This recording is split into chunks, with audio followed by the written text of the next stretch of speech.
Time and place for the regular board meeting of October 1st at 5 p.m. Welcome to all of you who are with us, and welcome also to the viewers who will be watching us on delayed broadcast. Allow me to introduce the people at the table with me.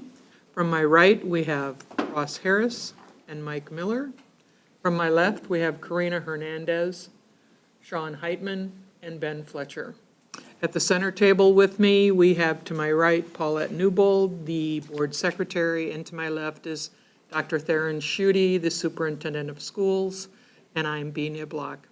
Our student representatives with us at the table next to Karina are America Dominguez, Jane Ragland, and Jocelyn Sharpnado. If any of you are here to speak to the board and not be an agenda item, please sign up on the pink sheet that's on the speaker's table, and we will recognize you after the consent agenda. You'll be given 5 minutes to speak, and the board is not allowed to respond to your comments according to board policy, but we thank you for your comments anyway. Please read with me the mission of the Marshalltown Community School District. We develop learners who have the knowledge, skills, and positive mindset to successfully pursue a meaningful future through personalized learning experiences. And stand as you are able and join me in the Pledge of Allegiance. I pledge allegiance to the flag of the United States of America and to the republic for which it stands, one nation, under God, indivisible, with liberty and justice for all.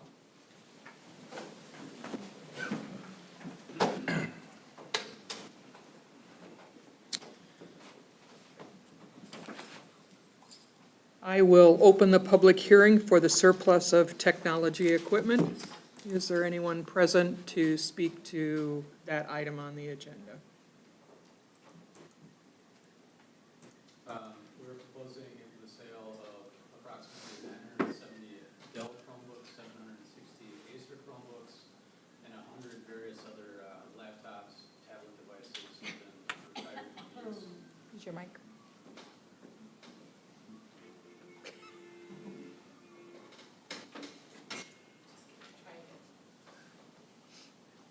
Take two.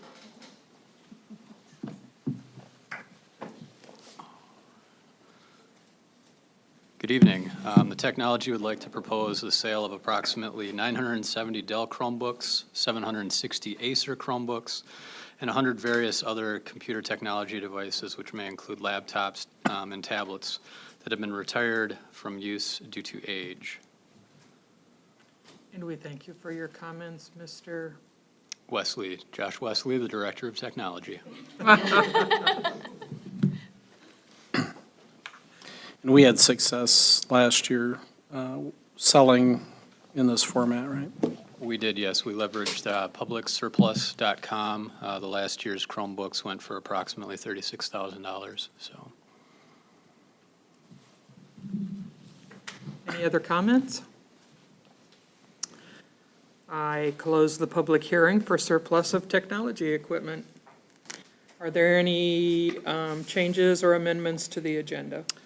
Yes, we had a change, which is labeled under 2.06, approved donations, with a donation from the Jamie Christensen Fund of $1,350 to the MHS Drama Department. I have a motion to approve the agenda as amended. So moved. Second. Fletcher Hernandez, all in favor signify by saying aye. Aye. Opposed, the same. Motion carries 6-0. Had to check. Pardon me? I have a few changes. Okay, On the personnel consent agenda, under, microphone, please.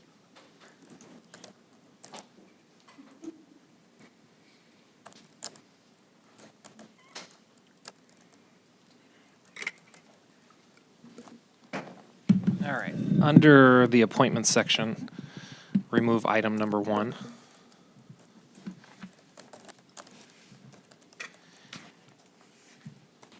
And then I have a teacher transfer that also needs to go on here.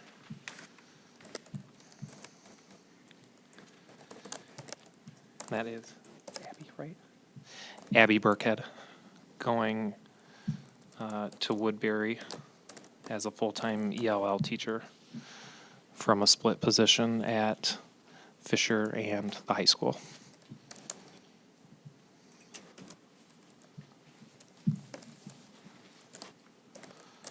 Is that it? Yes, it is. May I have a motion to approve the agenda as amended? So moved. Second. Can we go back to Hernandez? Yes. Karina, would you say second? Sure, second. Thank you. All in favor signify by saying aye. Aye. Aye. Opposed, the same. The motion carries again, 6-0. Looking at the consent agenda, are there any additions or corrections to the minutes of September 17th?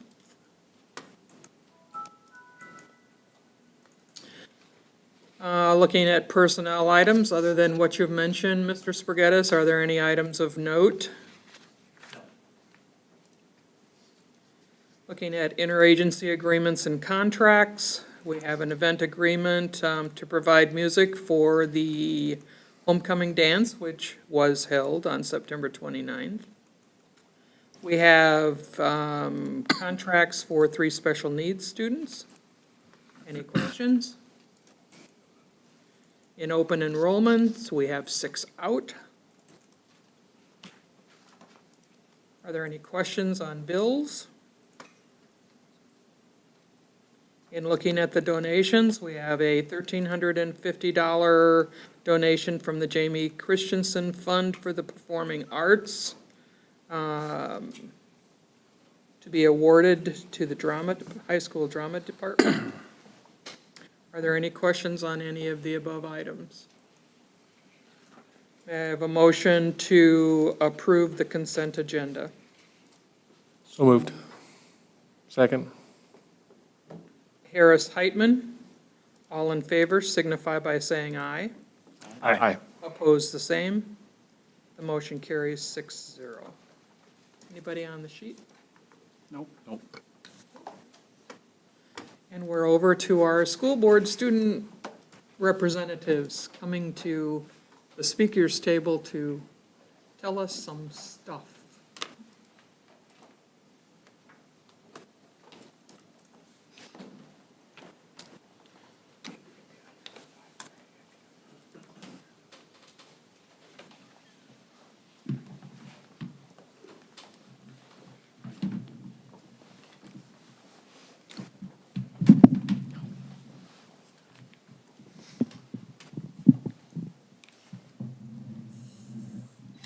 So we prepared a beautiful presentation for you guys today.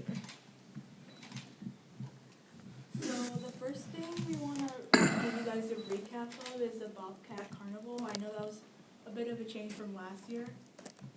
So first the mini parade was held to included the homecoming court, the 7 boys and girls that were elected by the senior class, and some of the clubs that were there were the robotics, the French club. They marched to represent our high school, and several sports teams as well. And also, the carnival included different booths and activities. I know some activities were dunk, the teacher or assistant principal, and also some of them were karaoke, which was a lot of fun.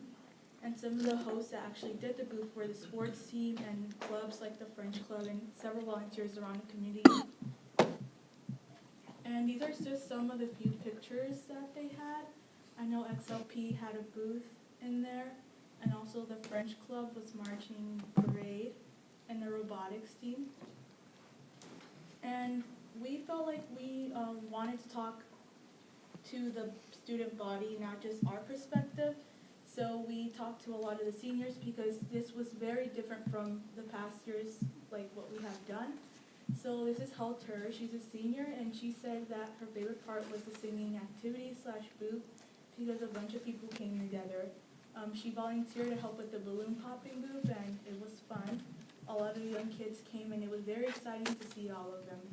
So we just really like as a community to come together, not just the student body, but little kids to promote our school and to show them that even though the tornado happened, we still know how to have fun. And also another senior that we got a quote from is Iris Whitehead. She's also a senior this year. And she said that it was a good turnout with families, and there was a wide variety of activities that were fun for all different ages, and she helped with the XLP booth.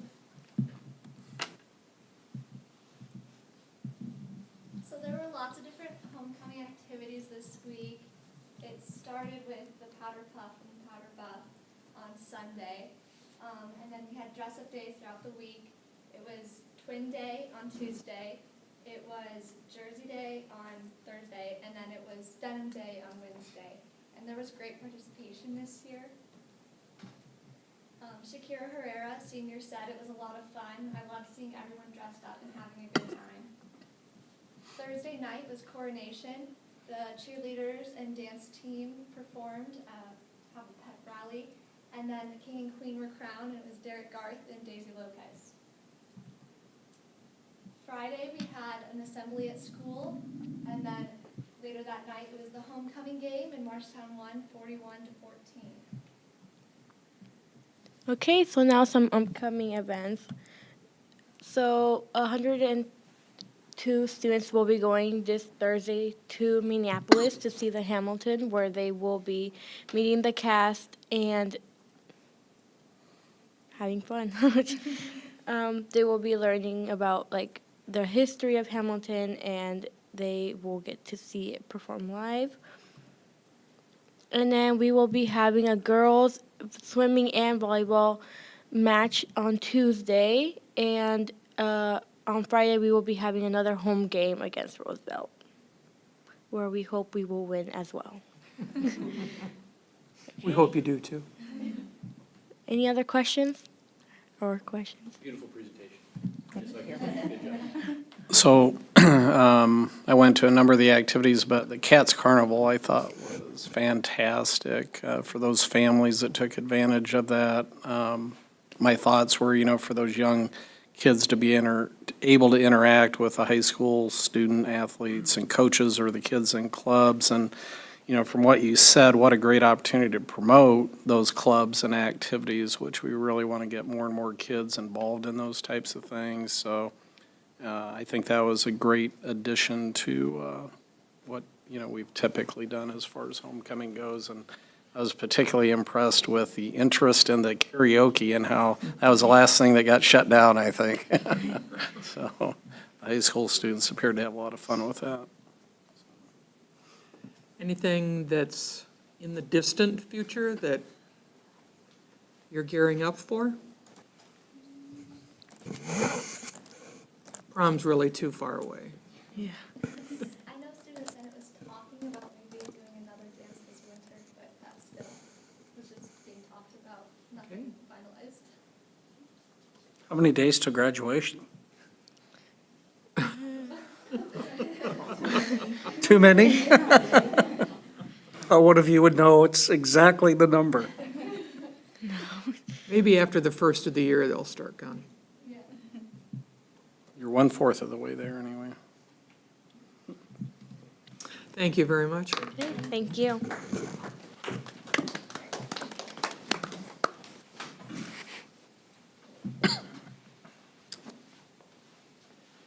Erica et al.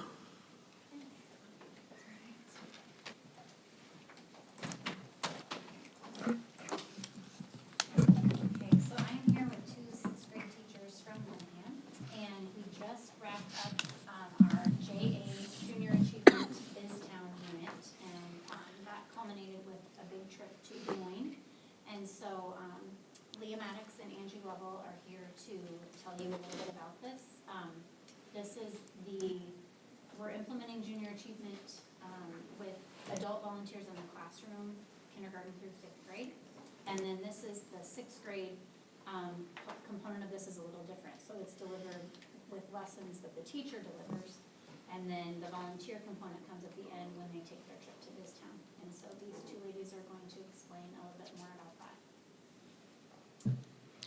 So, we are super excited to be here to tell you about this because Angie and I think this has been one of the best things that we've ever done in our teaching because it is totally an interdisciplinary unit. It takes all subjects and combines them together. So we're the social studies and reading teacher, but we were also teaching math and Oh, yeah. all sorts of things. So last spring, Junior Achievement gives you all the curriculum in this big binder. So we taught the kids for 5 weeks before we went down to Des Moines. And this is the area of the units that we taught: financial literacy, community and economy, work readiness, and business management. And if you can think back to when you were 11, this is a lot of material. Yes. And so we spent pretty much the whole 5 weeks working to getting them ready to go down to Biztown because most of our kids didn't have any experience with banking. And they didn't have experience even at home with, a lot of their families don't have checking and savings accounts and don't use debit and credit cards at all. So that was Eye-opening. eye-opening and a lot of experience that they needed to gain before they could go down there and be successful. I just want to comment with our externship for the summer. I thought that was very valuable as a teacher. I hope that you can continue that because every business that we went to, it really expressed the concerns of our students having the soft skills when they leave Marshalltown High School and, all the way through. And so for us to have that knowledge ahead of time, we were really able to work that heavily into all of our lessons. It didn't really even matter what unit we were in. So I really appreciated that as a teacher. The board knows what we're talking about when we talk about the 4-day externship. Great. So also, if you could just go back there. Yeah.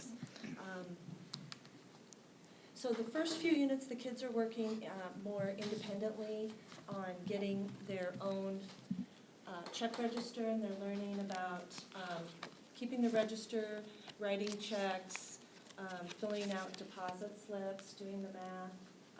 The vocabulary, direct deposit, endorsing a check, register, net deposit, less cash received. Yeah. What grade again? I'm sorry. Was it sixth grade? Sixth. Okay. Yeah. And I was kind of complaining a little bit to Dr. Schutte about this was really hard, and he told me that really is supposed to be taught at 5th grade. So then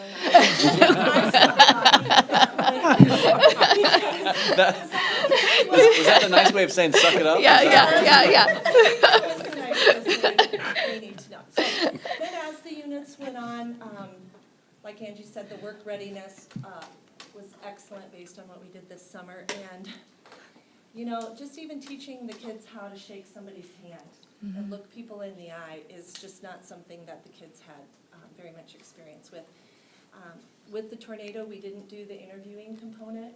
We'd really like to do that next year where the kids really get to meet with a business person from the community and do a real interview. So we did, if you've heard of speed dating, we did speed interviewing in the Yes. classroom. And they did fill out the And applications. they did fill out the application and practiced handshaking and thought about their interviewing questions ahead of time. Then as we got going, we got into our business teams, which was really fun to see at the beginning of the year how kids work together with other people. I'm going to tell about the jobs. So when they got into their business teams, they had to fill out a business cost sheet. They had to fill out a loan application for their business. They had to fill out a promissory note. They had to do several different types of advertisements, magazine, radio, web page design, video, commercial, and then a business sign advertisement. And as we talk today, we'll show you each of the different businesses that they had to do. But this paperwork was the same for every business. And each business had a CEO, a CFO, and then based on what their businesses were, they had different types of jobs below that. But it was really fun to see the kids who were the CEOs. We'd front load them with information, say, go to your teams, this is what your team needs to accomplish today for the construction company. And then they would come to us and say, some of those kids weren't really listening to me. I said, welcome to our. This is hard work. But some of them actually probably listen to their CEO better than they listen to us, because it's, one of their classmates, and we really saw some kids show some great leadership with this program. Absolutely. And it was a very hands-on and total engagement, and they knew that they had to have all this ready before we went down there. Okay, go ahead. So when we first got there, they did a town meeting to start the day. So all the students in this picture are sitting in front of their business, and they're getting some directions, and then they, I guess the next one. Yeah, go ahead. Next The slide. one. So you want to talk about, Oh, okay. So while they're there, they're being a citizen of Biztown, and we talked a lot about what it means to be a citizen. They're voting, they had voter applications. They also have their personal accounts, and they're given debit cards. Some businesses only accept cash, some accept checks and debits. They have a debit card. So they have to know which one accepts what type. And the town has all different types of businesses represented that any town would have. And so here you see the two kids, they get paid twice while they're down there. And the CEO gets paid the most, and the CFO gets paid second most, and then the other jobs are a little less. And so and there's taxes taken out. Yeah. They were not happy about that in their salary. They had to have 2% taken out. I told Yeah. them to enter a way. So the kids that are filling out their deposit slips, getting ready on their first break to go deposit their checks, and the kids that are lined up in front of Wells Fargo are turning in their loan applications to see if they can be approved, and they have to pay that loan off with the profits by the end of the day. Okay. So each store, we'll just kind of talk a little bit about what each store did. The farm store, they were, it's retail, but they were production. So they had to make, it was like a balloon with some beads in it. It was like a squishy ball type thing. And so they had to make so many of those. And then they had to sell them. So the first part of this is they're working. Their volunteers are giving them the meeting. So they have a meeting, get directions, and then they go to work. And there's a lot happening, and everybody has a role, and they are going, kids are out and around, and it's all business. So Samantha Zosky's here being the volunteer in this one, and she went down a half hour early to get some training. Yes. She also did some online things ahead of time. But she has everything written out for team meeting 1, team meeting 2, team meeting 3. Right. That's you, right? Well, this No, is. that's not you. This is a healthcare Unity Point sponsored, and the students got a little card, and then they had to go in for a health and wellness, basically a health check. And so they would check in, and they would sit and wait, and then they would do these little simulated health checks. And if they did it, then they would get a sucker. Because at this town, healthcare is provided for everybody in the town. And, yeah, So all the they- citizens. They go there and have their checkup.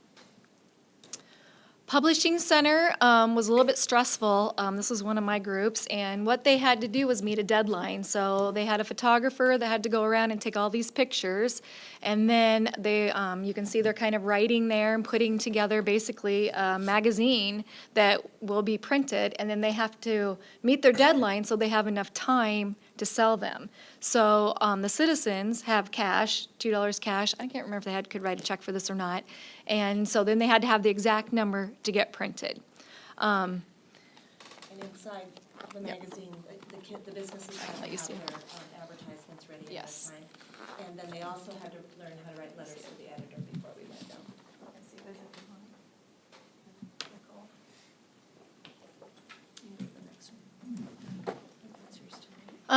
The bank, we had the CFO in the background, and he was working on the loans and the businesses. And his CFO was helping him, and then we had the people in line ready to deposit their checks and get their less cash received, $2. And then they had to also fill this out again. Is that Dr. Schutte, do I see in the back Yeah. there? He was the CFO? No, it was a No. student. He's It was a no student. volunteer. Kids are only. All right, that's Yeah, good. yeah. Does it They do, concern they you? rule the world there. Does that concern you if you? Okay, It was a busy place. It was a busy place. Utilities is really, this was, they were basically billing for a service, so they had to go around and read the meters and, They're the ones measuring. yeah, the- measuring, and they were really cute because they give you a business report at the end, and they rocked it. They made a huge profit, and they said, they were saying, well, we didn't leave until we got our money. Because, and then the publishing company, they were saying, well, they were too busy, and they told us to come back. And so they learned they don't leave until they get their paycheck. So they were billing people. And insurance was our third partner, so we're not as sure what was going on in there. They were insuring businesses. I do know that they had to have proof of insurance in each of the businesses. There's a bulletin board, and they had to have it posted that their business was covered. The financial center was basically stocks and investments. And throughout the day, they had so many things that they could invest in. And I know that, I can't remember what they were, but Starbucks was the, Starbucks, Under Armour, Nike. Yeah. iTunes. yeah. So Starbucks was the one that made the money that day. So then they were able to go back to the finance center and get, I think it was another, a dividend of $1. Dividend paid off at the end of the day. After Yes. the stock was successful. They bought $1.50 out of their paycheck of stock in the morning. Yes. Family Foundation was kind of interesting because it's kind of like a MICA organization. It's the businesses need to give donations and learn about philanthropy. So we taught about philanthropy and giving to help other people in the community, to help with the parks and things like that. So this group was not really selling anything. They were just having people donate to the cause of the town. And when you donate, you could spin that wheel there and get a prize. I love the construction company. This was mine.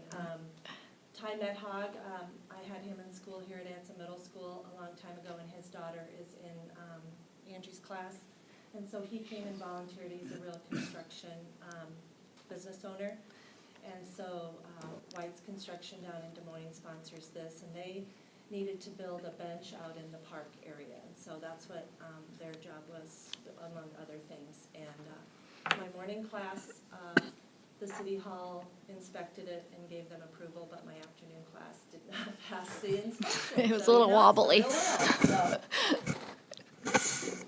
The distribution center was just that, like your mail, distributing goods and whatever throughout. And then the kids, before we left, they wrote like a friendly letter to somebody, and then it was delivered to the business, and they had to address the envelope and just like you would, and send something in the mail.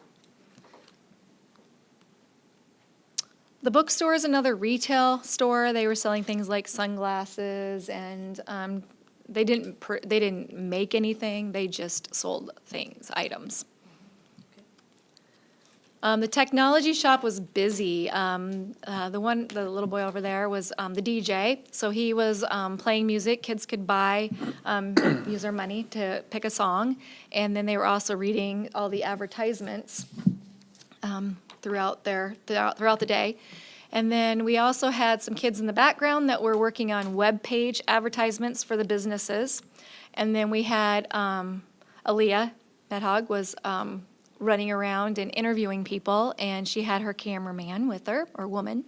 And then they also did a commercial. City Hall, we had the mayor of Biztown and the district attorney. The district attorney was really reviewing court cases, and then also they had employees there that were going around and charging taxes to the building, to the other businesses, and also making sure businesses were safe. Oh, Come and Go sponsored the restaurant, so this is the restaurant in action. They sold food that the kids could buy in addition to their school lunch that we brought down for the day. And these kids were working on like selling popcorn, lemonade, and different things like that. And this is where they could take their breaks and also have their school lunch.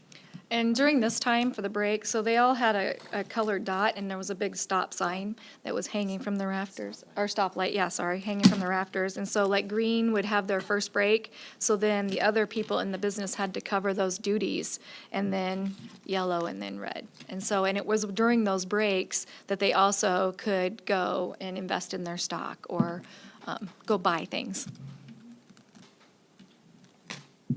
And this is just what it looks like in Main Street. There's the bench that the kids built.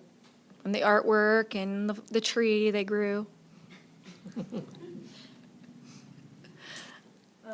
Samantha and Bianca both were volunteers, and they both have children in our classes. And Samantha said that Isaiah, this is the one thing he's talked about the most in his entire education. And he really knows now. He was CFO of the restaurant. He really wants to be a finance major now after he loves math and he loved what he was doing. And Bianca thought it was a great opportunity also. Carrie's one of our co-teachers. She got the privilege or the courage of going first because we didn't really know what we were doing when we went down there. We didn't even know what it was going to look like. Yeah. So Carrie kind of forged the way for us. And then we did a lot of reflecting with the kids. And when we got back, we had lessons that we needed to complete.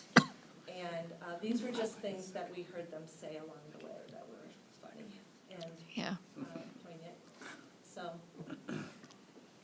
Yeah, we could have written a lot more of those. so they found out that this was pretty hard work being an adult. This was on the trip back. We have lots of pictures of them. Sleeping. So, like I said at the beginning, we really loved this program. We think it's really valuable to kids for their future, to just start thinking about what they want to do, and some of them will be getting jobs in just a few years and helping them know how to do that, and just about personal finance. Very important for our kids to know this. Absolutely. Any questions? Did you say that this was the, how did you phrase it, the best, most important thing you've ever taught in your teaching career? One of them, Yeah. I mean, that's pretty high praise. I mean, It both is. of you are very We're accomplished really teachers, and to say that, you know. Yeah. Accomplished, I said accomplished teachers. Yeah. Yeah. And in Anson Middle School, we used to do an interdisciplinary unit that the kids loved, and this just reminds me of that because you're putting everything together and it's really meaningful. We didn't have one kid say that, not one kid say they didn't like it. That's pretty high praise too. Yeah, sounds cool. Not one kid didn't do their job while we were there. So if you think of a whole building of sixth graders, not one student. Yeah. So- You said you weren't able, because of time or the tornado or something, to do the interviewing portion? Well, we did the interviewing with them, but JA is all about having a business partnership. So we had business partnerships in the volunteering going down with us to BizTown. But there was a component where we would ask some community members to come in and really do An interview. And it wouldn't be with your teacher or with a classmate. And so, it'd just be a more meaningful experience than being with us. Yeah.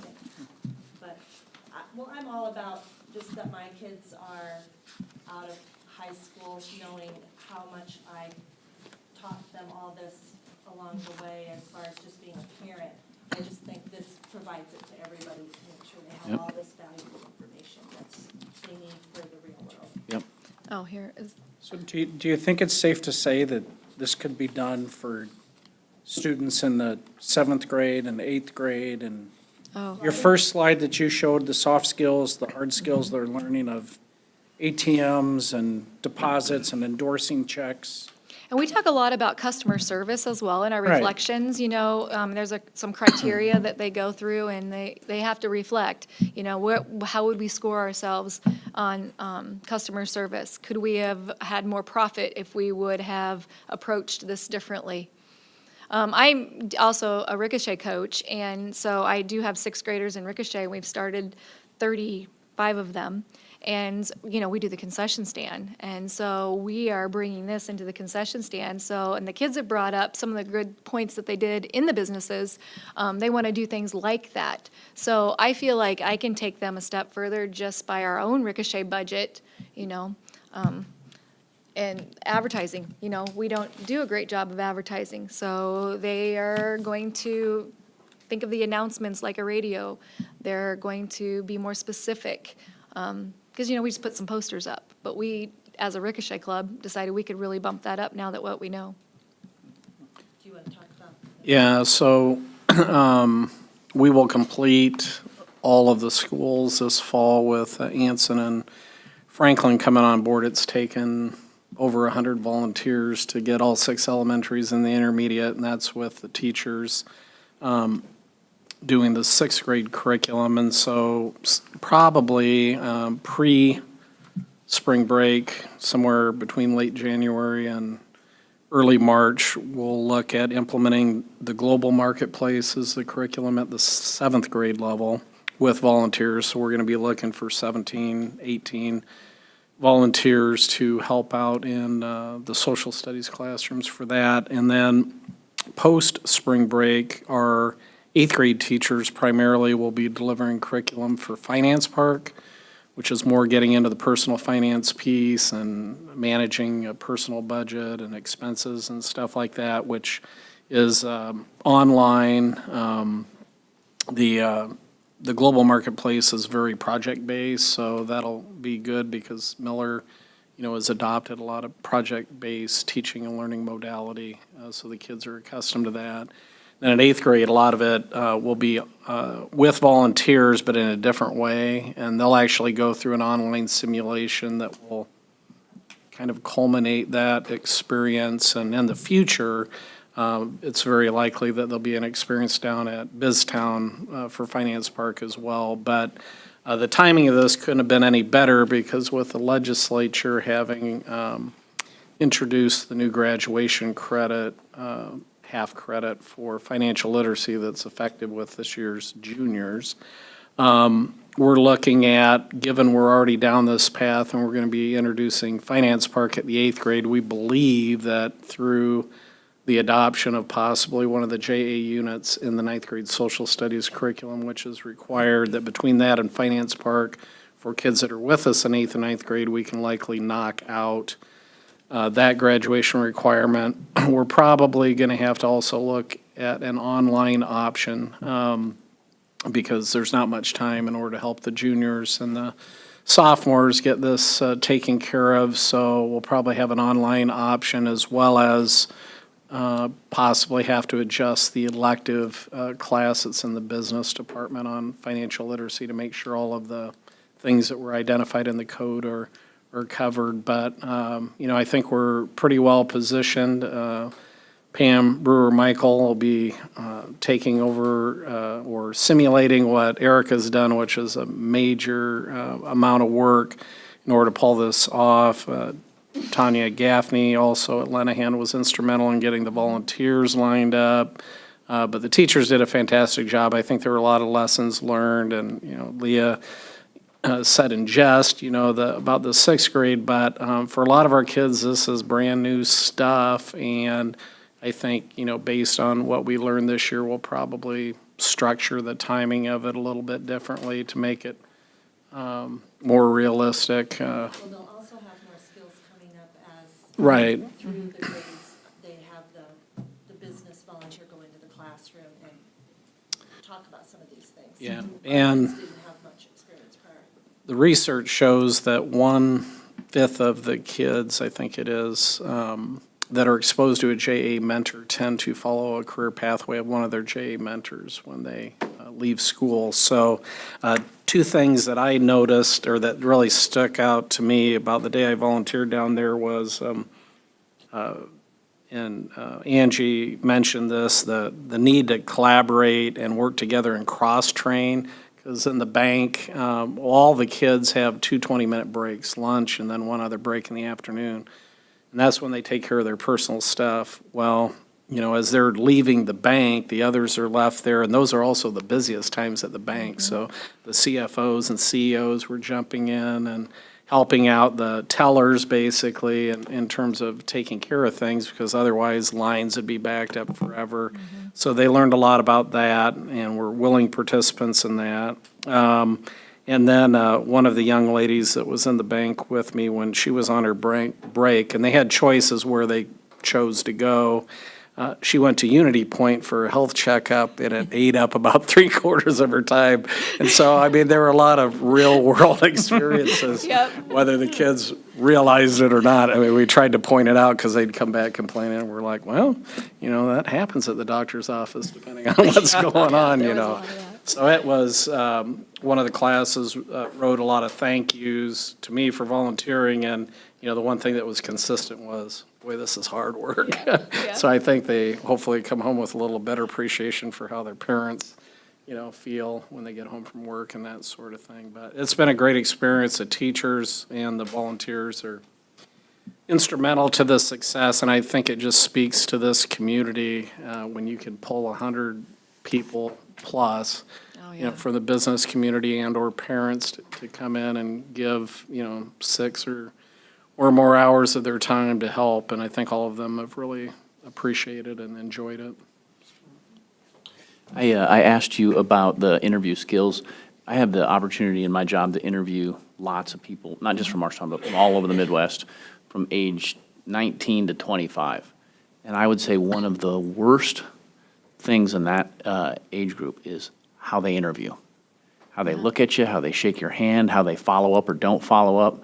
And so it feels to me that if we could help our kids do a little better there, we're going to do a lot to help prepare them to get the job over somebody else that they're competing against. So. Just looking at a person when you shake their hand. And we talked about just filling out the job application too. Oh, yeah. Because I hear that at home from my husband too.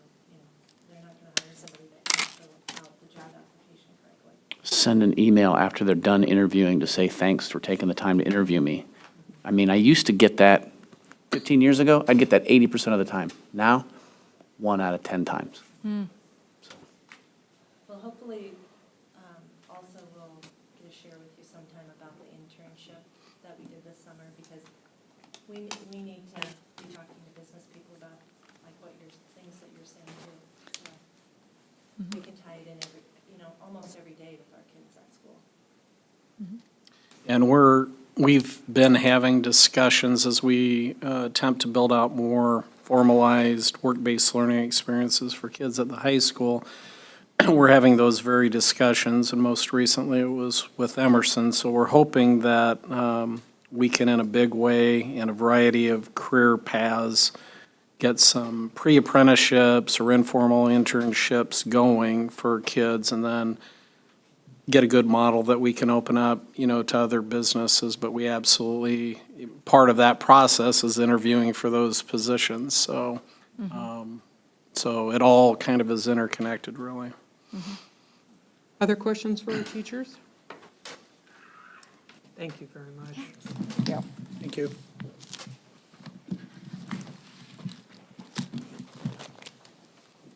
Come join us. Deb, come on up. I think you're left holding the bag. I don't see Mark here, but we'll get him on another. And if some of our district admin want to come out.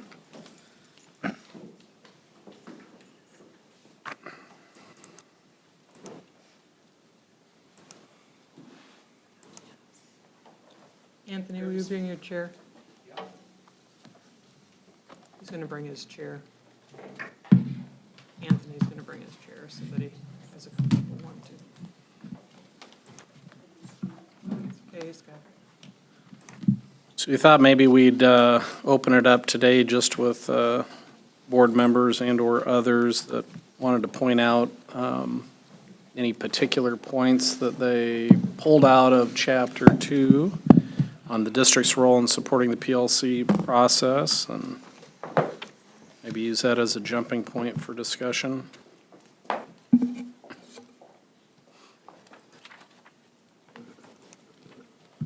From what my memory, the things that it seemed to focus a lot on was a partnership between building leadership and district leadership. The district's role is more to collaborate with the building leadership and allow the building to figure out their processes and how they're going to operate, as long as it's still tied into the district and aligned with the district's goals and expectations. Yeah, they talked about how during the era where site-based management was really pushed, it was kind of like just thrown out. Buildings or individual areas could do what they wanted to do, and it wasn't necessarily aligned, so the results didn't necessarily come through that had been hoped for. And so I think they talked a lot about loose, tight relationships and how the district has to provide kind of the framework and the parameters, and then buildings need to be given autonomy to cater their implementation towards the uniqueness of their building or their personnel, whether it be teachers or students and that sort of thing. And But yet held accountable for the non-discretionary items that are identified as needing achievement. Yeah, maybe one of the most worrying, I don't know what you want to call it, but things that stood out to me was the example of the go out and poll your buildings and your principals about what the most, your whatever number of top priorities are, and finding out that none of them are consistent. Yeah, I was just thinking that same thing. That stuck out to me too, was the go out and ask everybody what they think the priorities are, and you'll find, 8 different lists. Maybe. That was the fear. This example, yeah. Well, that goes along with the fact that to implement a PLC, the superintendent needs to make sure that there aren't very many initiatives on the plate. When teachers are speaking to me, that's the first thing that they say to me, is that there are too many initiatives, that we are responsible for too many new things. We don't learn one thing well and do it well before something else is thrown on the plate. So, do you hear that from teachers as well? I hear it, and it's not that they aren't all important, but they don't see how they all go together. Yeah, the connectedness. They need to see how they're connected, and once they see how they're connected, then that makes more sense to them. But until they actually are shown how they're connected, it doesn't make sense. And that feels like we're just pulling things off of different trees for them. So we have to have the time, and that's where it goes back to the terms. We don't, too often we just use the flavor of the week terms. We need to just get down to what it is, like collaboration time. Instead of using the different terminology all the time, just call it what it is.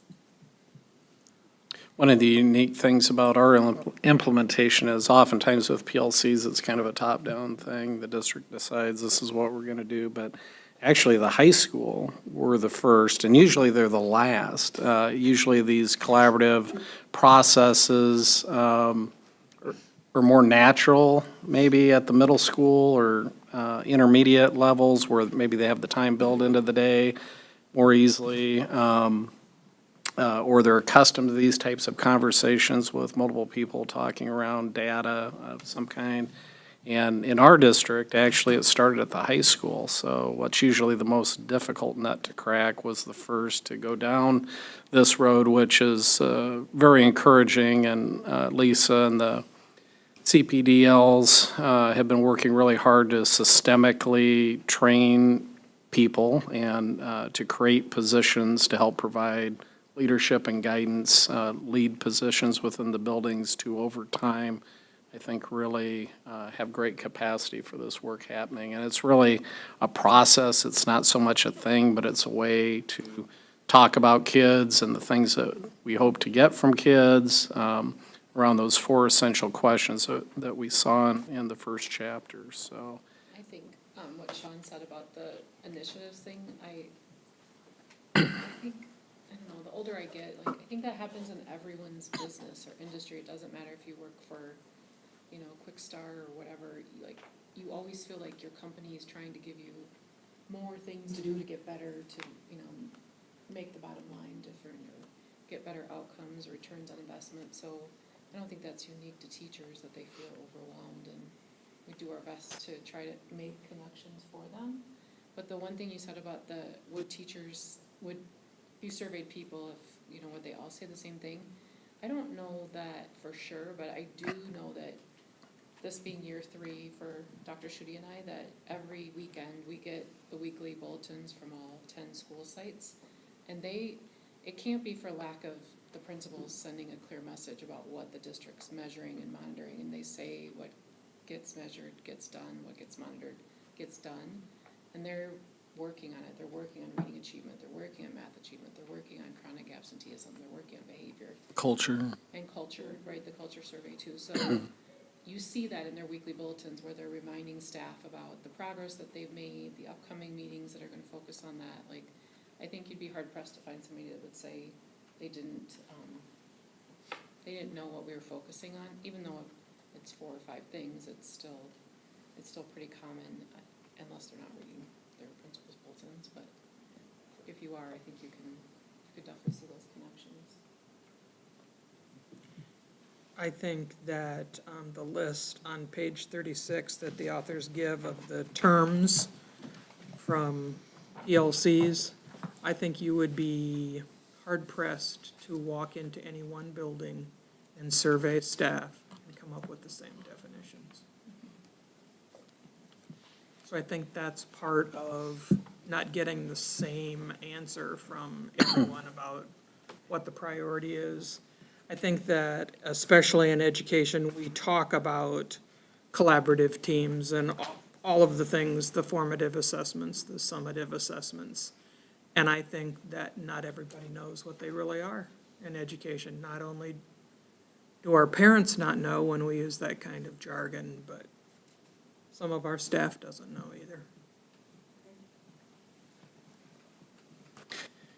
And again, it's going to be an ongoing process, and, you know, we've tried to provide key people who are helping facilitate the implementation of this at the building as well as district level to get some substantive training by going to the summits, which will continue, but there's also probably some overall foundational, you know, training that we need to provide all staff to make sure that they all have a good handle on what you just said, and a better understanding than maybe what they otherwise do. And I know that for the teachers that have gone to those summits, most of them come back saying it was the most powerful professional development they've received, because a lot of it is talking specifically about strategies to help improve the things that they're concerned with, whether it's reducing the achievement gap, whether it's challenging behaviors and those types of things. And it's all about, you know, no one having to solve this issue on your own, but having the trust and openness with your colleagues, in addition to the principal, to try to work through these things. Anything of note, Karina? Nothing grabbed you in the chapter? Well, I like the communication part with the superintendent. I think that's something that's really important, and to keep it consistent. And that finalized the chapter, but I think it's very important to see that coming from working in the school.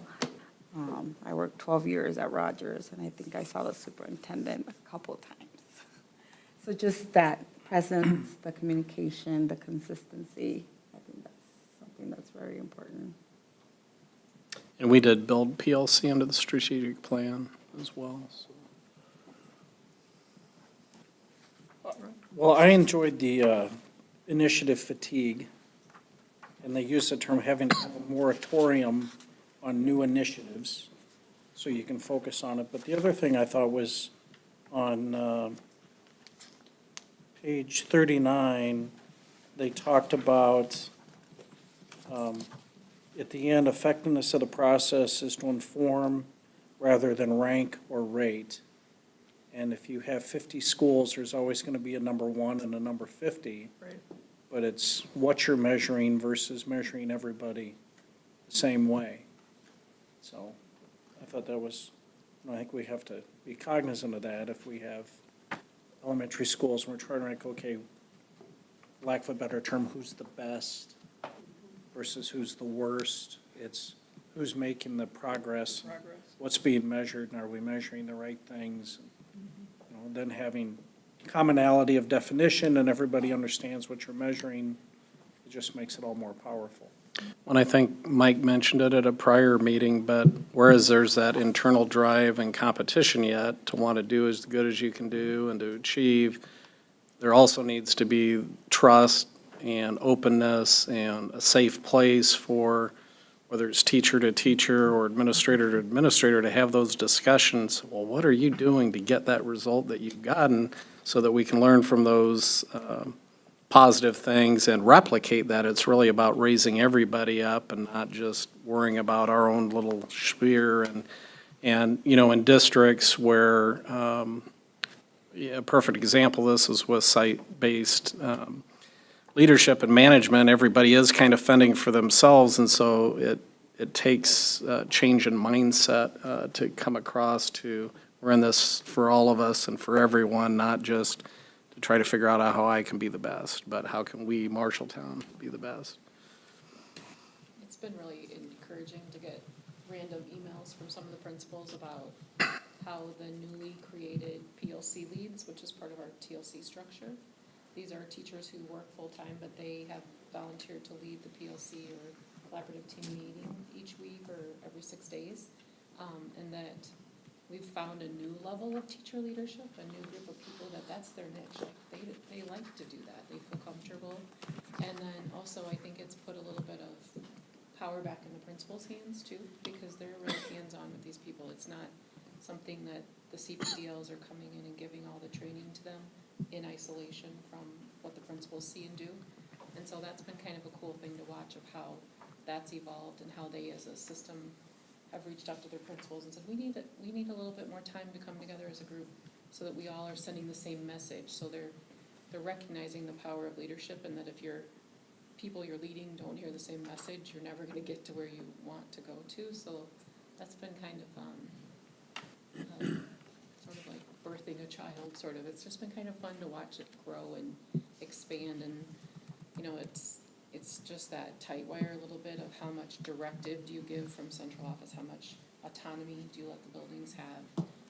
You know, you just kind of have to keep a finger on it, but yet let them grow and share, hopefully, you know, what's working, what's not working with each other, because I think that's been pretty powerful. The principals are wanting to learn and get out ahead of this work so that they can be supportive of all their staff.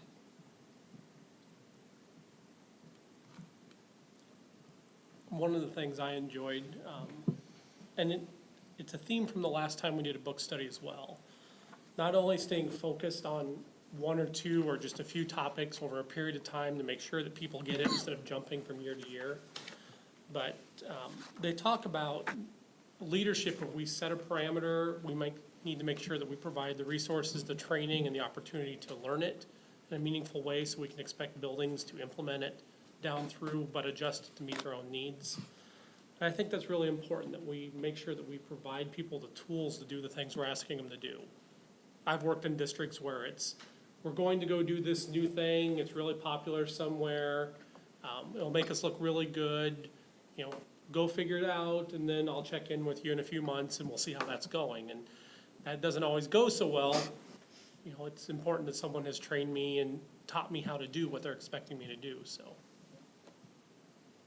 I think our new way of providing professional development with the Mondays has really lent itself to us being more purposeful and meaningful in terms of engaging staff for an extended period of time and providing them the support they need, whether it's through learning or working together on something. You know, it's still early on, but, you know, the feedback that we received from the first one has been really good. It's planned out, obviously, for the entire year. We're also trying to bring on support staff to provide them with meaningful professional development, because all employees need to learn and grow and do that as well. So it'll be very interesting, but we're in a meeting today. There are so many important things that need to be focused on, and we're always having those discussions, well, where does this fit in, or how much is too much, or how do these assessments fit in with the other assessments that we've been having? It's always kind of a balancing act, and then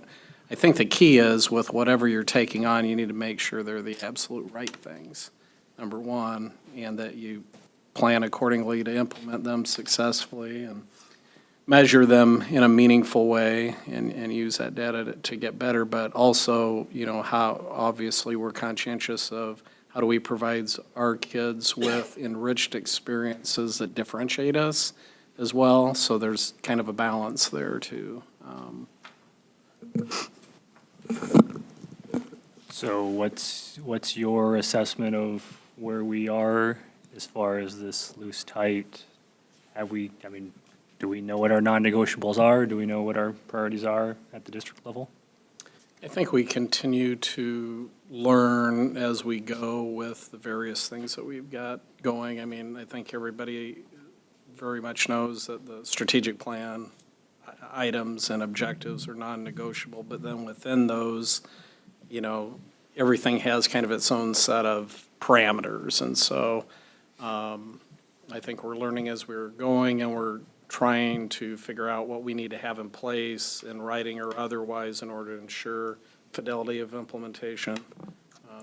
Hiring process would be an example of that. We've spent a lot of time trying to train and incorporate tools to help ensure a certain level of quality gets in the door for ultimately the final decisions on who gets hired.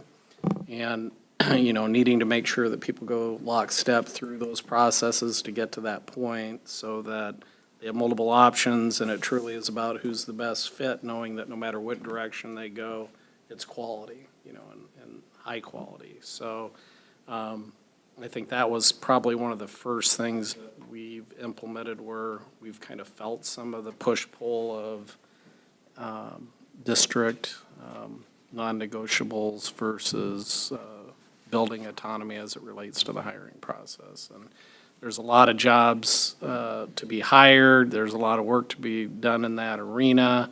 And so, how much of that autonomy is given to the buildings versus to HR, for example. Anything around the PLC specifically? Yeah, I would say for the non-negotiables for that is that every principal understands that every staff member, every teacher has to be part of a PLC.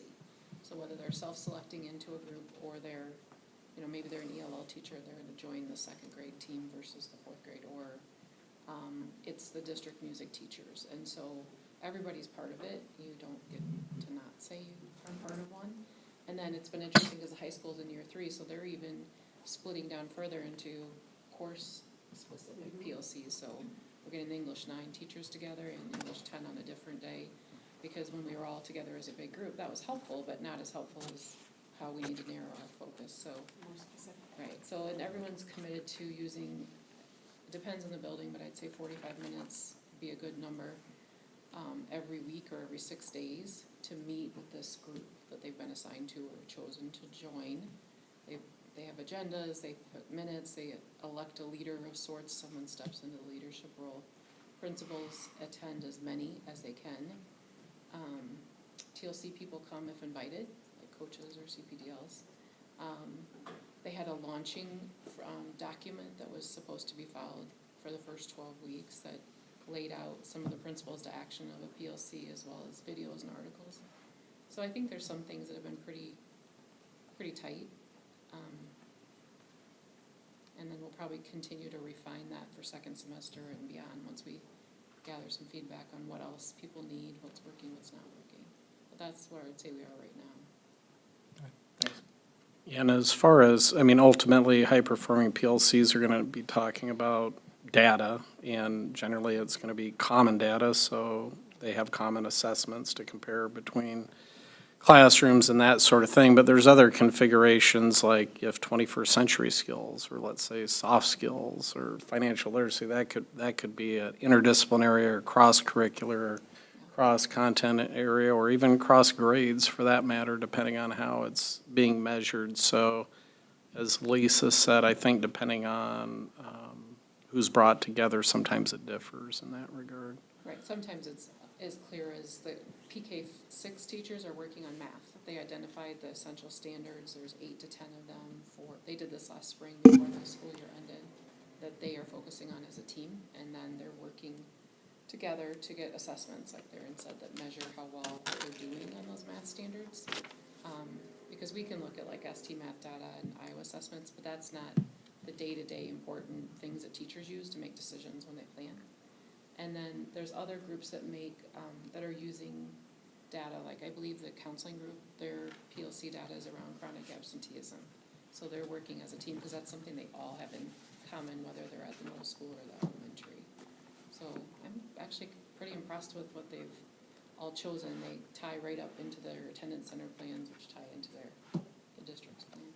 Well, it was interesting on the 24th, when we were working with the Alpha 21 data, how teachers were starting to pull together kids that they have in common, saying, well, this makes sense why they didn't do so well on this part of the test, or this is why they aren't doing so well. And well, no wonder this kid's acting up in class if he's only scoring this on a test, on their proficiency. So they're starting to have conversations with each other, even outside the PLC, now that they're becoming more comfortable within their teams.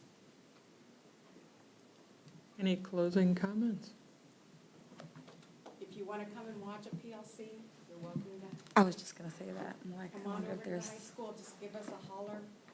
It's actually one of the curricular visits. I think it's the end of Is it coming up? October is what, I can look it up and tell you later, but it's one of the things that the high school wanted to highlight on one of the visits that the board will be invited to, so. And then we could maybe look at an elementary one another time down the road too. Thank you all for your contributions. You can just stay. I will.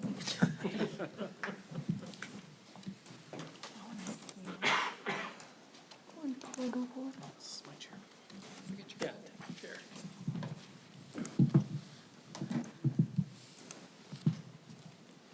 All right, I'm going to try to use some more technology other than looking over at Josh and asking him to change the slides, so.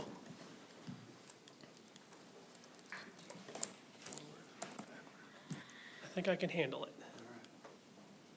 There we go. Okay. Please.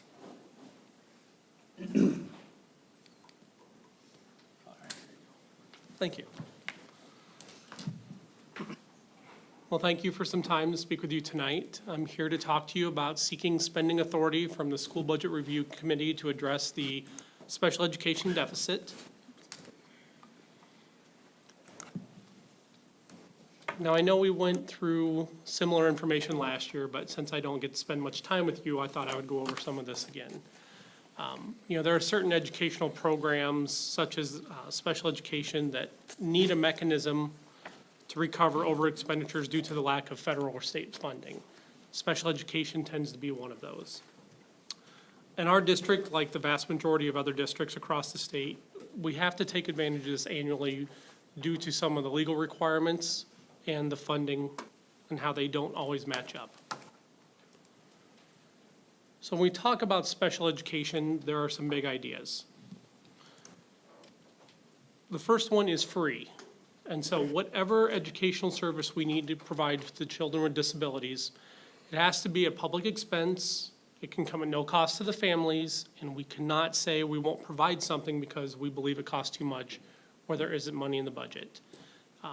Simply put, if we go through an evaluation process and let's say a child has a significant visual impairment, and that impairment is so significant that we have to buy them a special machine that could cost $10,000 to $15,000 so they can read the screen, we're obligated to do that, even though that's pretty expensive. Appropriate means that education is designed to meet the defined needs of their disability, and it needs to be reasonably calculated by the IEP team, which is the group of people who design the plan for the student. And it needs to be designed so they can benefit from and provide access to the general education curriculum. Publicly means that all children have a right to be educated in a public setting, similar to non-disabled peers, no matter the level of their disability. Whether you have the mildest speech impairment or you have the most significant reading or behavioral need, we all have to provide programming services in schools so they can have their education. And their education refers to individualized programming defined to meet their unique learning, behavioral, health, communication, hearing, vision, or physical needs designed to allow them to benefit from their time in school. So these are the 4 big tenets of special education law that we have to work around.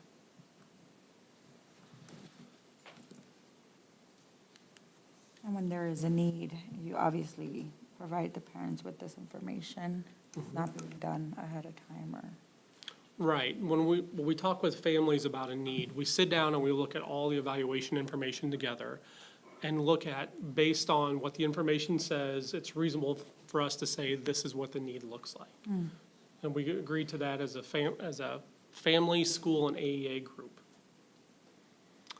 Do you, not to interrupt, but No, do you please. still have your presentation that you sent to board members a year ago to help them understand an IEP and what it entails? I do. Would Would you like me to send resend that out again? Sure. This was like a YouTube thing. Yeah. Yeah.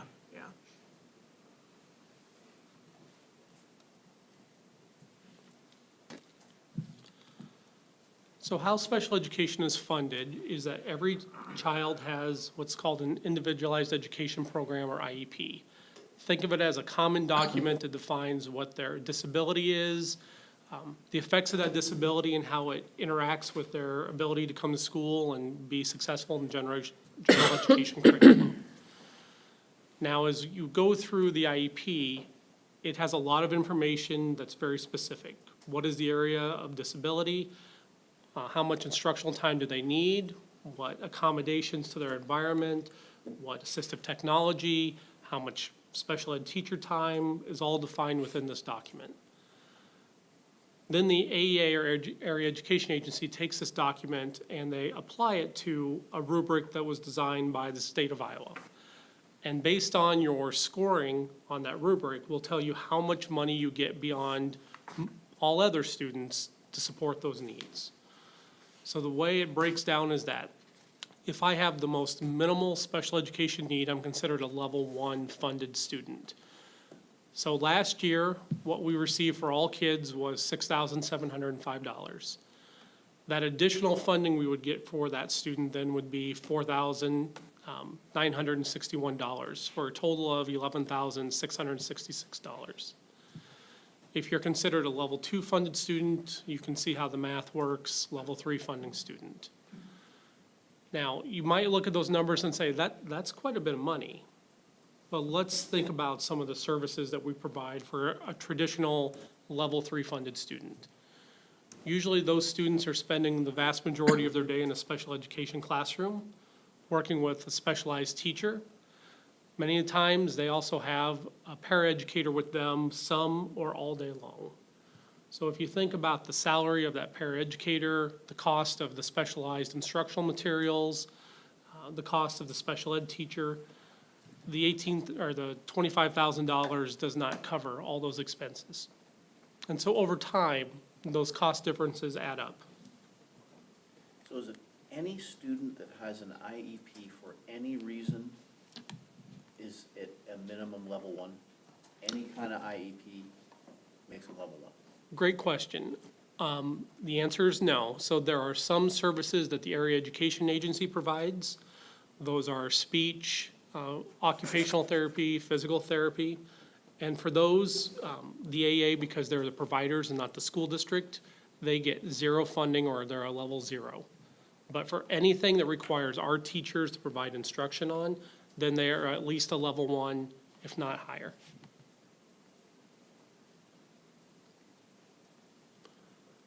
So for the cost last year, we educated 632 special education students.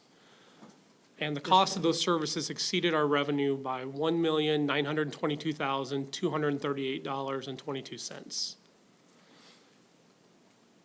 Now, that's an improvement from the year prior, where we educated 662 children with disabilities, and the cost was $1,986,826.73 beyond what our revenue was. So our deficit this year, although it's still in the $1.9 million area, did decrease by around $65,000. But we're also serving 30 less students. Correct. Like I said, Numbers, the 632, does that include the kids that are OT, PT, speech only? It does. It includes every student on an IEP. So there are some students in both of those figures that we receive no funding because we don't provide the direct service. It's a service provided by the AEA.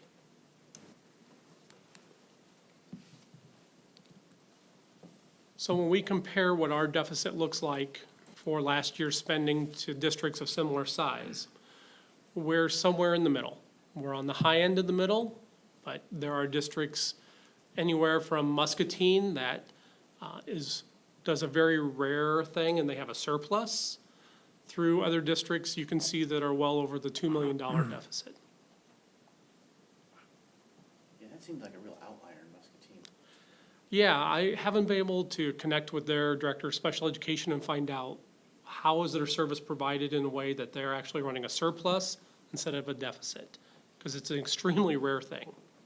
But do they serve the same number of students? This doesn't take into account the number of students being served. Correct, this is about total enrollment. So they may have more or less special education students. They're a similar town.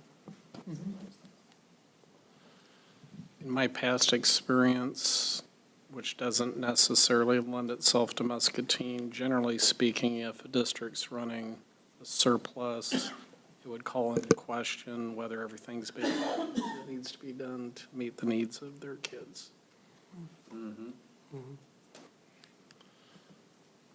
Something I thought you would be interested in is what is that change between last year and this year for these same districts?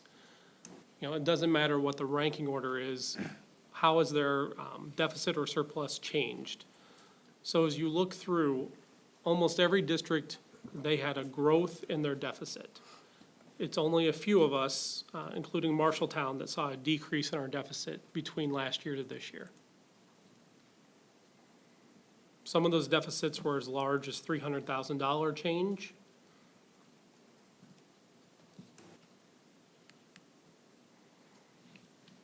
Is there a limit per child that you can spend on? It's just infinite? No, as I've worked in other districts, I've known where we were paying $77,000 a month to serve the student. So there is no financial limit. The federal law says whatever that need is, you have to provide it no matter the cost. So Matt, do you have the breakdown of, if you look back at your 632 and 2017 that were L1s, L2s, L3s? Because that would obviously make a big difference.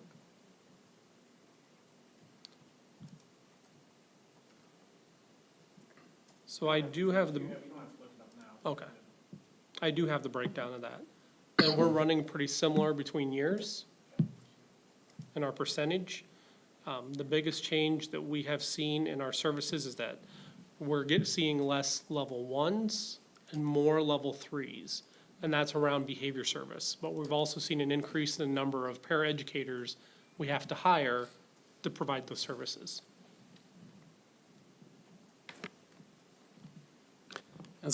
When you look at it from a historical perspective, it's really quite interesting because back in the late 90s, the state was cited by the federal government as being discrepant in that we spent more cost per student than any other state in the country on special education. A lot of that had to do with what they would probably term as a liberal assigning of a level to kids. So a lot of times, the answer to the question of what to do was to add a para and to have one-on-one paras that were pretty prevalent. And as a result of that, in order not to lose federal funding, the AAs were charged by the states to really kind of recalibrate and really take a look with a fine-tooth comb how services were being provided, and it kind of swung back significantly the other way, where more students were being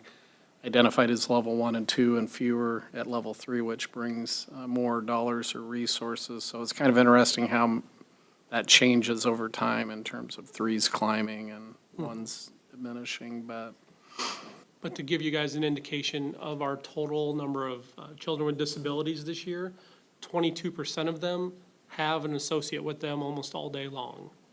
So we have 105 special ed paid paraeducators in the district. Looking between the years, you can see what the average cost is to educate a student in these districts. For last year, it was just under $18,000 to educate a special education student in Marshalltown. And the year before that, it was about $300 more. So we're working closer per student to provide the services they need, closer to the revenue that we generate. We're seeing a little bit of improvement there, and we hope to continue to see that.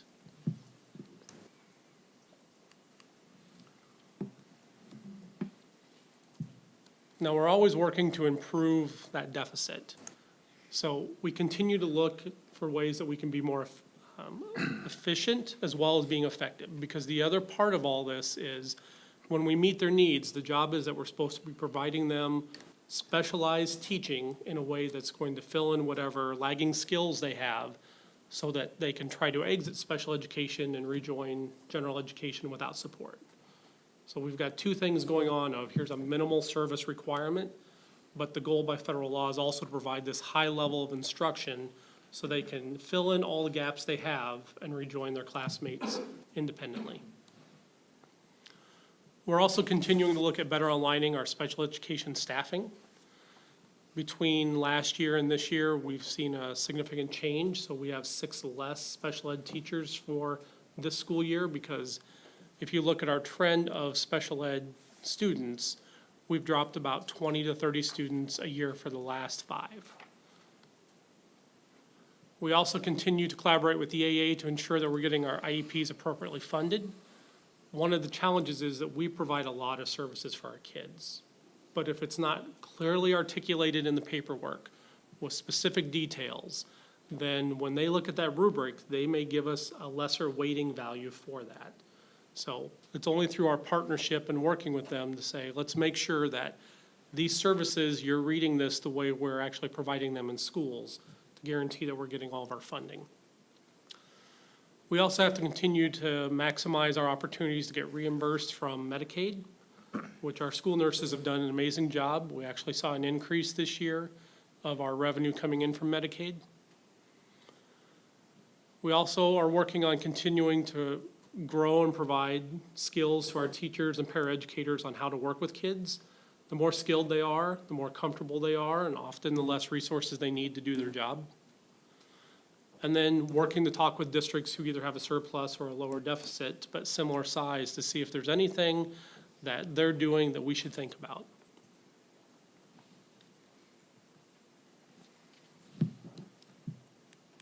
So some of these you can quantify, right? Mm-hmm. You can look at and say, I think this, we can make this difference year on year. Are you there yet with your plan? We're working on it. Every year I get a updated budget from Paulette or whoever is in her role, and we look at what are the differences, what are the numbers of kids, and we try to make a plan for the following year. But things like improving Medicaid, right? You can say year on year, you've been able to improve, and I think you used the term generating revenue, right? Or if you look at continuing to enhance the skills, then you use the term, you could reduce the number of resources required. Have you, as you're doing that, are you quantifying and saying these actions we were able to reduce resource or we're able to increase revenue? Are you there yet when you look at what you want to do going forward? We're really close to doing what we want to do going forward in the area of behavior. We're really close to doing it in the area of reading. Like we break down skills by area. Mathematics, we have a little ways to go. When it comes to our work with Medicaid, it's challenging because it's really based on 2 things. One, it's our kids and what their services are. We can bill Medicaid for behavior service and health service, nothing else. And then the other part, which is critical, is that we have to have parents to give us written permission to do that. So if parents are not willing to do that, or our demographics change from year to year on our services, and we have less behavior and health, then we'll see a change in our Medicaid reimbursement. I think what Ross is asking is these bullet points are to address the budget. Can you put a dollar figure with each of those bullet points? Or an opportunity value with each of those? No, I Okay. can't put a dollar value with it. Okay. Do you know, and this is a great presentation. I know last year we asked a lot of questions about just, what can we do to address the deficit? Do you know, do you have any idea what's one or two most impactful things that took us from 18,300 a student to 17,800 a student? Is it just the mix of the level? Is it the students we have, or is it these actions you took, or? Well, when I looked at the information from the total budgetary report, like how much did we get to come in, how much did we have going out? One of the biggest things we did was we worked really closely with the transportation department. So we had a lot of specialized transportation going on. In doing that work, there was more cost per student. And so working with them to say what's the most efficient routes, working with our teachers and saying, given what the law says about which kids are actually should have access to specialized transportation, is everyone clear? So when we're having those conversations, we're not providing it when it's not necessary, but it's a nice to have. Because there are other ways our kids can get transportation. Our behavior services, we've really improved on those, and so even though we've seen an increase in the number of kids who need paraeducators, those tend to be more around health-related services in the last year than behavior supports. So that's a good trend in my opinion, because usually it's the kids who have the behavioral needs that require the most extra adults. In the past, in this district, we've had some students who've needed 2, sometimes even 3 adults with them to make sure everyone maintains safety and security. And these paras are getting trained to do that? They're part of professional development now, so we have an opportunity to train them to make sure they have de-escalation skills, understand the services, understand our kids better so that they're not accidentally creating situations that upset the students unnecessarily. Are they part of the IEP when they meet with the parents? Or not? They are not. No. They're not part of that IEP team. But our teachers do meet with them on a regular basis as kind of like I won't say a mini PLC, but a mini like department meeting to talk about how are things going with our kids, what are things we need to do differently, what questions do you have?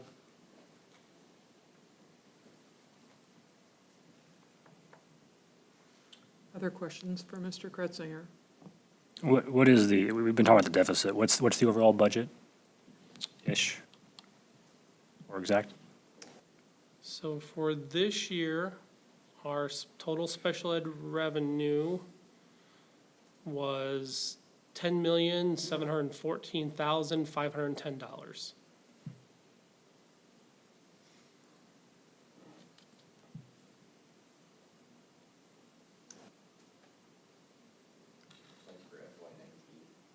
That's 17-18. Yeah, special ed funding's always a year behind, so. That was the budget, and we spent 1.9 million more than that. Correct. I think it's important to note there's a couple pieces of that special ed deficit calculation that aren't financial figures that you can just pull out of your general ledger. Matt mentioned the transportation cost. So we have to track miles, and so the transportation cost isn't actually calculated until the end of the year when we know what the total special ed miles were compared to the total transportation costs. And we come up with a cost per mile for all transportation.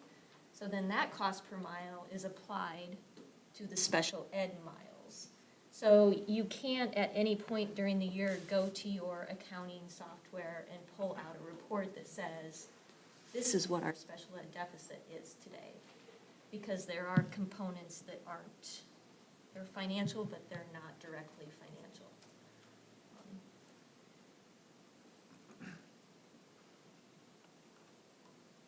If there are no further questions, may I have a motion to seek authority from the School Budget Review Committee for allowable growth and supplemental aid? So moved. Second. Harris Fletcher.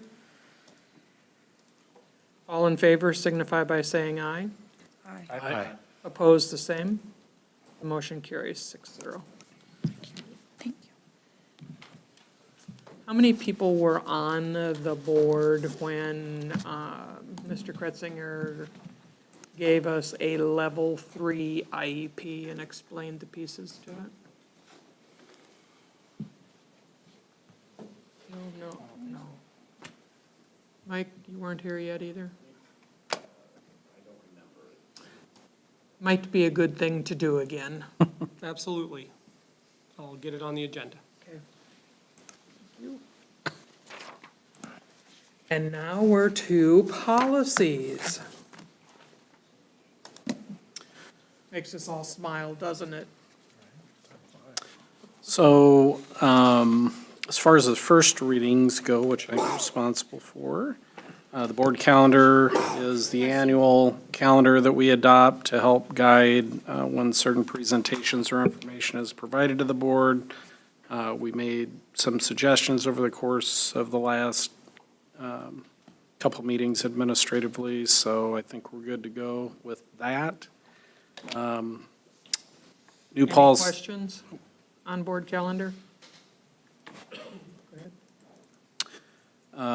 Policy 602.4 and its regulation and exhibit was a directive that we were given to develop a policy and regulation related to people wanting to do particularly research projects. So we had reached out to numerous districts similar in size, took a look at their policies, decided that Cedar Falls was the one that best met our needs and made adjustments, which Lisa provided, so those are good to go. Any questions?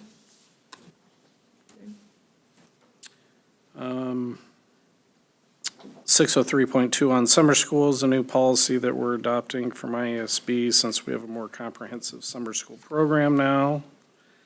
600.1 on non-discrimination, we've retailed multicultural gender fair to match IASB and did some integration of their policy with what we had. Which has a new number, 603.4. Yep. 603.5 was a mandatory policy that we did not have in place, so we're recommending adopting IASBs there. And 603.5E1 is an exhibit which follows that. Same holds true for 603.7 on career education, which is obviously timely. Mandatory policy. Policy 603.1, not mandatory, but a policy which has relevance for us with global education. And then 603.11 was another mandatory policy that we didn't have on citizenship. 603.5, we've combined what otherwise was two policies. We've added our acceleration policy to an appeal language that IASB had regarding that to promotion and retention. Are there any questions on any of those policies? May I have a motion to approve these policies, adopt these policies, and waive the second reading? So moved. Second. Heitman, Hernandez, all in favor, signify by saying Aye. aye. Opposed, the same. The motion carries 6-0. And Mr. Fletcher, we're to you. All right, so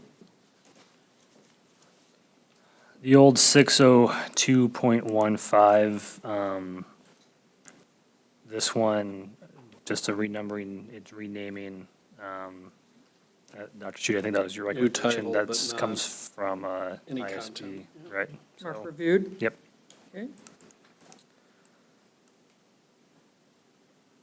And the same with 60, I'm getting my numbers, 603.1, which is being renumbered but as a regulation. Otherwise, no change, so mark Mark is reviewed. reviewed. Okay, So 6032 is a renaming, but this does have a little bit of content added.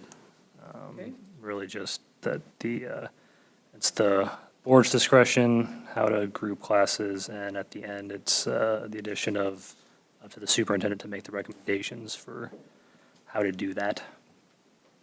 okay, that one needs to return. 603.3 with the renumbering. And this has a little bit of content adding. It sounds like maybe we'll take another look at editing it a little bit to make it clear on when written permission is required and what the current practices are. Okay. Will return.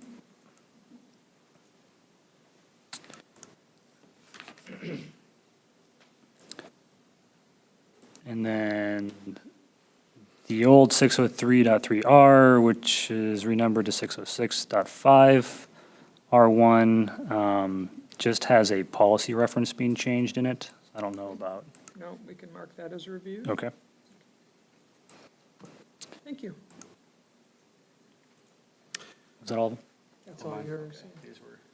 603.8R1, teaching about religion, regulation of religious holidays. We didn't have that, so I'm recommending we adopt the IASB policy.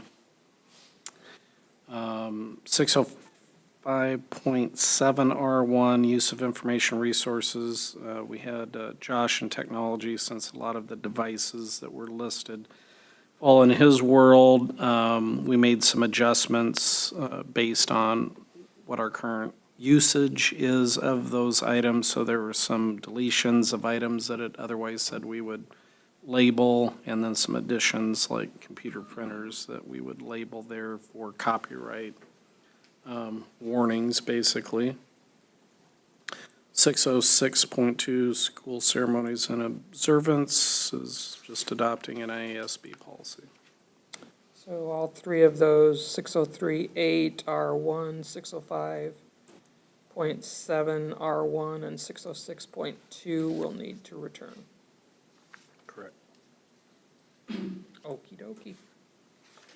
Mr. Potter, anything of note? Some good news this afternoon, MHS boys golf team got second place at the district meet, so they'll go on to state, so. That's great. Champs, so they can go back to state to see how they can do. Yeah. Nothing from our legislature of great worth. They're not in session, correct? They're not. But you never know when they're gonna get called back. Looking at the next board meeting on October 15th, we will also have a school presenting. Marshalltown Learning Academy will be presenting. And we have chapter 3 in our book. Did we make any decisions on how we're going to format these things going forward? Lisa did do that. Okay. Yes. I know we talked. Attendance and Okay. plan template to share. That has the district goal, and then they set a building goal in relation to the district, and in relation to their building level. Can those be sent out a little bit in advance? I'm not, it takes me a while to understand those.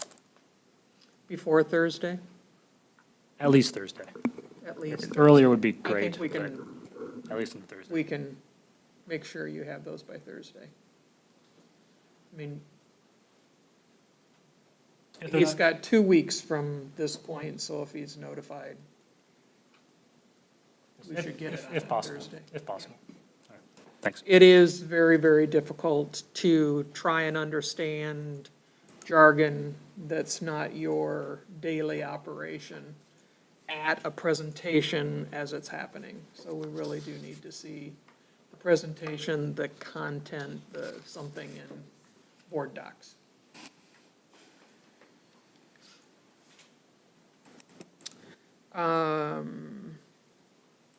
Ross, you have policies coming up. We want to talk about Vision Marshalltown meeting? Since we had We board can, members. we can. Let's do that one first then, and then we'll go to the other ones.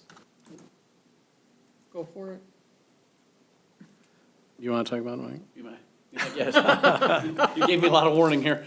So, the recent last week Vision Marshalltown meeting, there was a presentation of recommendations based on Measured Intentions, which is a marketing firm in Des Moines that Vision Marshalltown contracted with, of how to improve marketing, essentially. So there were a number of really good takeaways, I think, for us.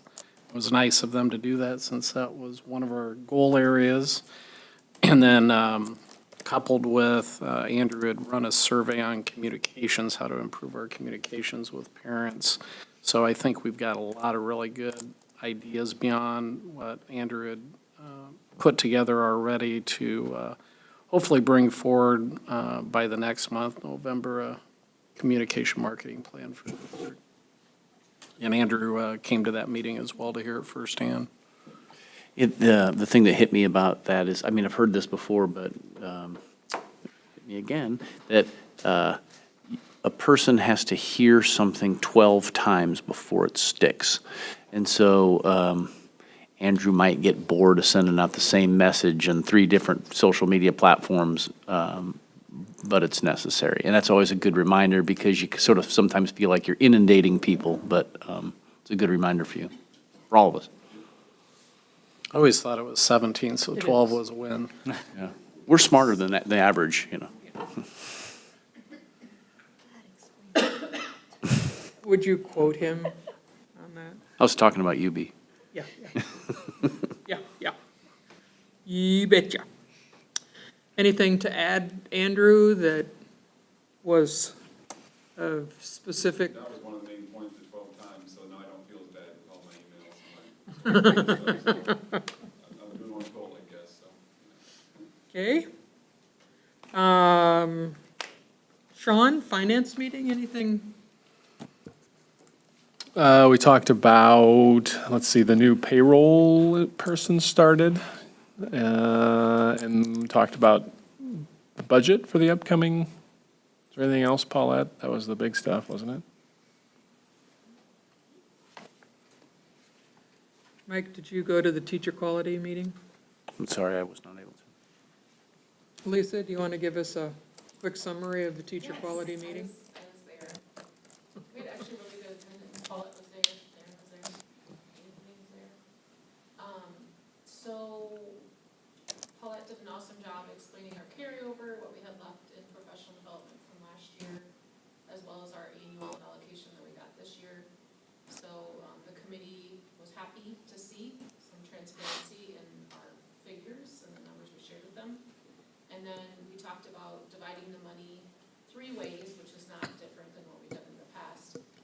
The first chunk of money is held at the district level at central office, and that money is used to pay for the mentoring program, the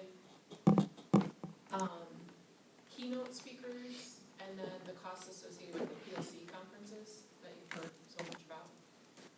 And then the second chunk of money will be for building principals to use for building level teachers' professional development. So the art teacher wants to go to a conference, or the principal wants to take 3 teachers to a literacy workshop at the AA. So that's principal discretion on those, and teachers would apply for that money. And then the third section of money is for every teacher, 425, have up to 12 hours at their creative rate, which is their per diem divided by 8, to use for projects to support their IPDP, which is their annual individual professional development plan, or to put towards hours to take online classes that we offered last summer. So you remember me talking about August Academy and Summer Academy? We're going to offer those classes again, starting, we haven't decided the start date, but probably after the holiday, or probably after Thanksgiving, to teachers. They could do one of 2 things. They could take the online classes with their 12 hours and get paid for it, or they could work with a a team or alone to support their IPDP. They do all kinds of things with that, like book studies and meeting and making plans and doing data collection. So, yeah, that's what we did. Okay, thank you. Yep. What have we done this evening to improve education for the students in the district? Well, I think the discussion about Midtown was really powerful. And teaching kids these sorts of real-world skills is pretty cool. The entire JA program, I've only heard good things, mostly from volunteers, but only good things.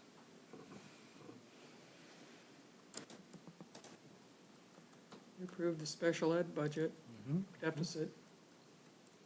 It's not a word we like to use, but anything else?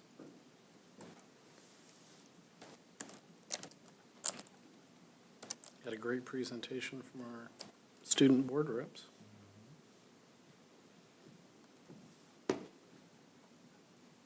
With beautiful slides.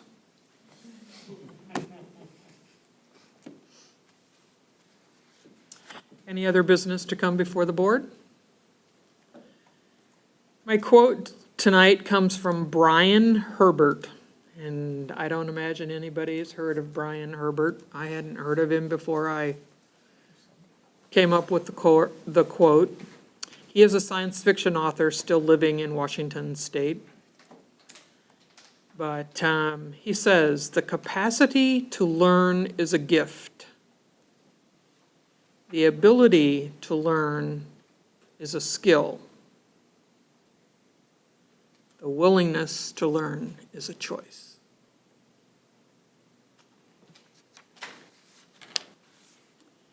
Would you like to speak to us a little bit about Dr. Ablon, as long as that kind of refers to Dr. Ablon? Absolutely. Want me to do it here or there? Why don't you come up here?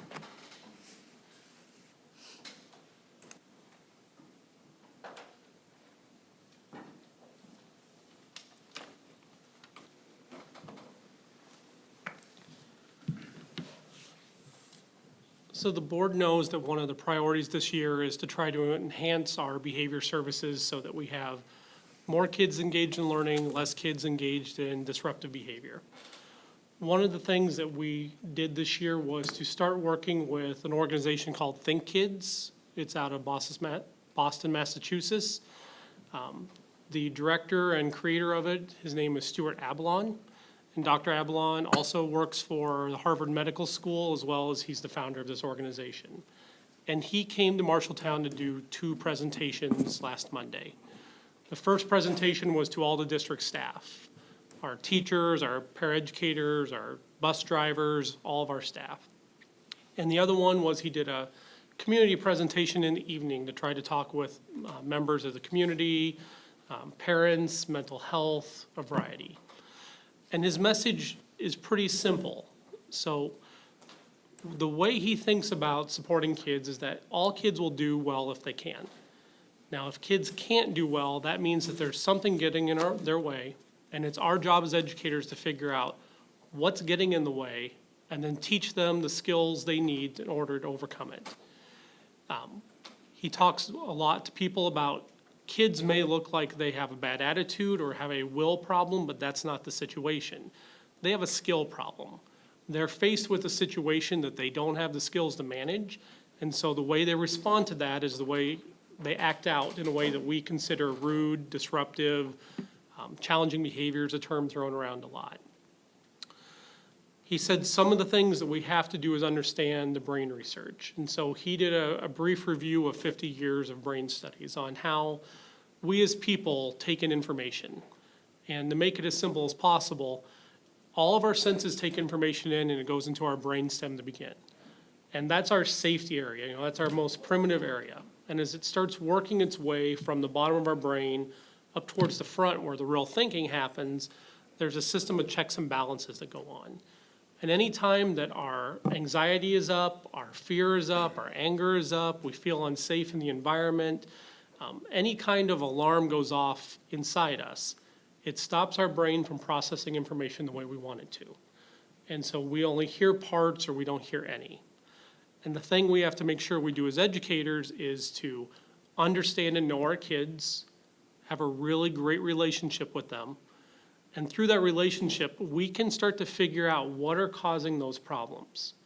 You know, you hear the term trauma thrown around a lot. And when you talk about trauma, you're talking about what we call internalizing behaviors, fear, anxiety, stress, bad home life situations. There's a lot of factors that play into that, mental health.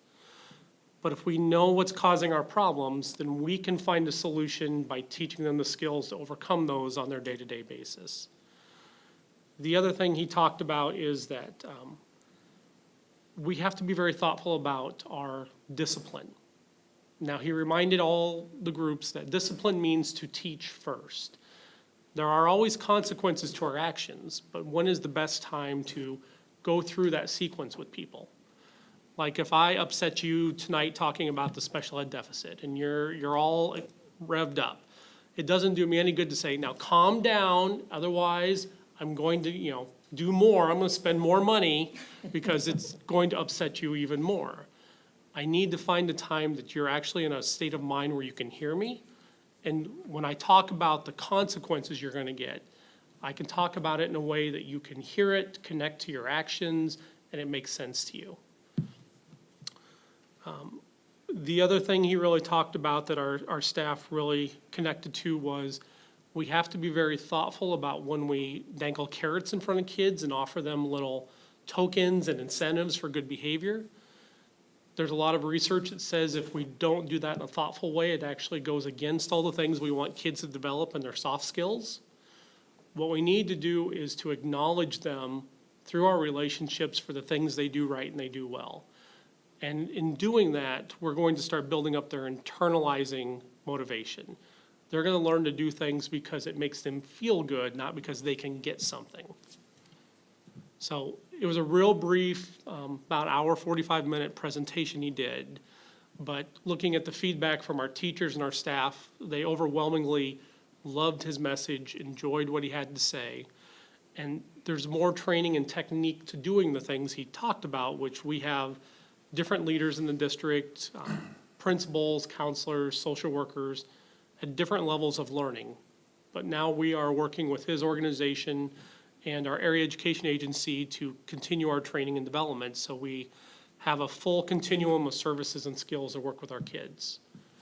We are anticipating, given some of the early work we've done over at Woodbury and at MLA, that if we can apply what they are able to do into a district-wide lens, we'll see a decrease in the number of kids that go to the office, a decrease in the number of kids that we have to talk about out of school and in-school suspension and that level of discipline with.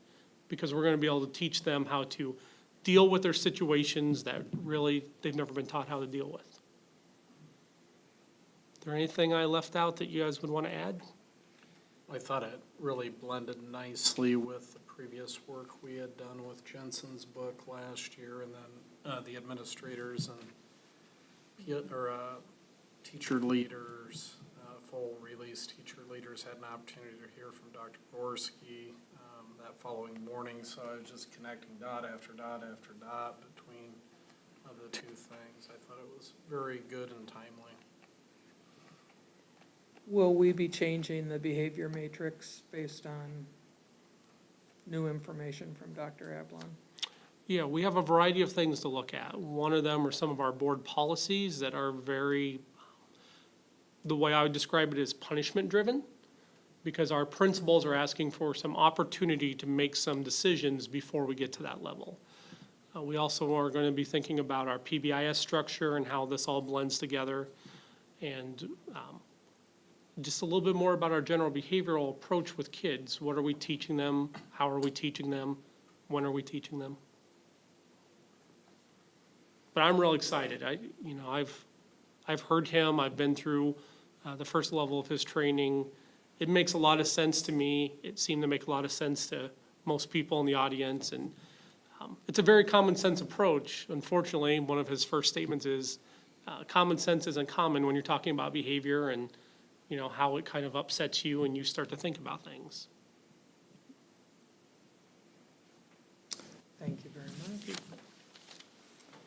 May I have a motion for adjournment? So moved. Fletcher Harris, all in favor signify by saying aye. Aye. Opposed, the same. Thank you. We are adjourned.